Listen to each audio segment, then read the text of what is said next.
Thanks, Michelle, for meeting with me today. I really appreciate it. Oh, Ellen, it's my pleasure. I'm really glad you're here. So, I understand with ALS, your legs can get weaker over time. You start losing mobility in them. And so, my question for you is how do I know what kinds of apparatuses or what should I be using so that I can continue to be as mobile as I possibly can? There are a lot of options to help you stay mobile and independent and safe and keep you active in life and doing the things that you enjoy doing. So the first thing most people would want to be looking at is a cane.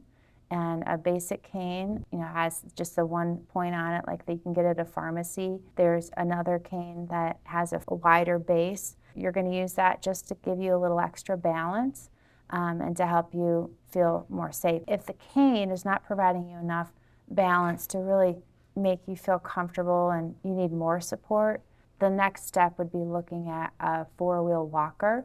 Are you familiar with the four-wheel walkers? I'm not. Tell okay. me a little bit about the four-wheel walker. Four-wheel walker generally has a seat on it and it also has handbrakes. What's nice about the four-wheel walker is you have more balance support. You can slow down by using the handbrakes, and you can use the seat to rest if you need to sit. At some point, as my legs continue or I continue to progress in with the ALS and the legs get weaker, at some point, I suppose I'm probably not going to be able to continue to use a walker. So then at that point, what are my options? There are many different types of wheelchairs. There's what's called a transport chair, which is one that somebody would push you in. It has small wheels in the front and small wheels in the back. And the transport chair is good if you just want to go up to the store and you want your family to be able to just push you through the store, or you're going to church. That's a nice mobility device. But for you to be independent and to move yourself around, there's also a manual wheelchair that has the big wheels that you could push yourself in. A manual wheelchair, you're very upright, so it doesn't provide a lot of positioning support, so to speak. And as your trunk weakens and your body weakens, your neck weakens, you're going to want to have some extra support in the chair. So oftentimes people will go to utilize a Tilton Space manual wheelchair, which will give them that additional support. It actually tilts back or it reclines. You can rest your muscles, and that's the most important thing with ALS, is to give you that time to rest.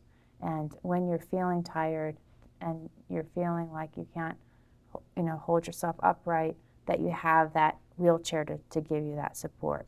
And a head and neck support for your trunk so that can help you sit upright and then really help you just feel comfortable and safe in your mobility. It's important, though, to keep in mind that a manual chair, Tilton Space, is really intended for somebody to push you. Our goal with mobility equipment is to help you stay active in your life and to be as independent and fully into your life as possible. And with that, we would typically start using a power wheelchair. I'm having trouble with my right hand, so I'm not sure that I have all the strength that I would need to push myself. So what other options might be available if I can't do that? Yeah. There are quite a few options if you're not able to, use your hands as well anymore. So be able to have the strength to push a wheelchair. A four-wheel scooter or a three-wheel scooter with the tiller and the kind of a captain's seat, it's a nice option to get around with. It's something that if you still have the range to move your hands, because you have to move the tiller of the scooter and you have to have good balance, right, to sit in a scooter. So if you feel kind of like if you're unable to kind of sit upright or you feel unsafe that you're leaning to one side or the other, then we would look at looking at a power wheelchair. Okay. Is there a difference between the three-wheel and the four-wheel that you were just mentioning? The four-wheel scooter is a little more stable. Okay. So whereas in the scooter, the tiller, you're really working your arms, you have to have really good balance. With the power chair, you're more supported. So we'd have a cushion underneath you that would be something that would give you more pressure relief, more comfortable, more positioning, so you feel really safe and secure. Okay. As your body changes with ALS and your increase in weakness, you're going to want to have more stability through your seating system and through the seating of the wheelchair. And then as we look at power, there are a lot of options. What we try to do really is to, when we look at a power wheelchair, is we're looking at something that's going to grow with you and adapt for your needs as your body changes.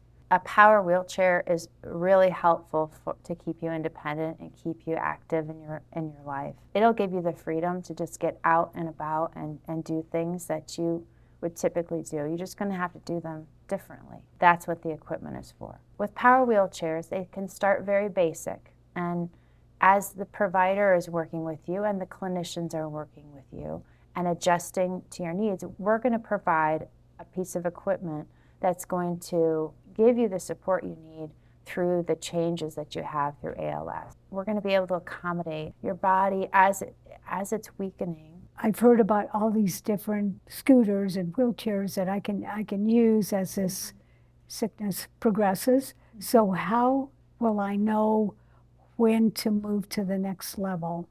It's really important to look ahead and plan ahead when we're looking at mobility equipment. It does take a long time to get a piece of more complex, customized mobility equipment, and like a power wheelchair that has the features on it that you would need. So when you first start not being able to walk or having difficulty walking, that's when you should start talking to your provider, whether that's your neurologist, your PCP, and especially the ALS Association, because they have connections with multidisciplinary clinics, with specialists in the area that really focus on ALS and really understand the disease process and can help connect you with all of the experts and people that really know how to best support somebody with ALS. So getting connected with them as quickly as possible is really important. And they will stay connected with you, but make sure you reach out to them as your needs change. And again, utilize their loan program, as that's very helpful in the interim as you are waiting for your equipment to come in. So what should I consider with regards to the timing of requesting a motorized wheelchair? When you start feeling that your balance is off, if you're using a manual wheelchair and you're not able to push the wheels, or giving that kind of exertion is your breathing gets harder and you get tired faster. The name of the game for somebody with ALS is to preserve energy.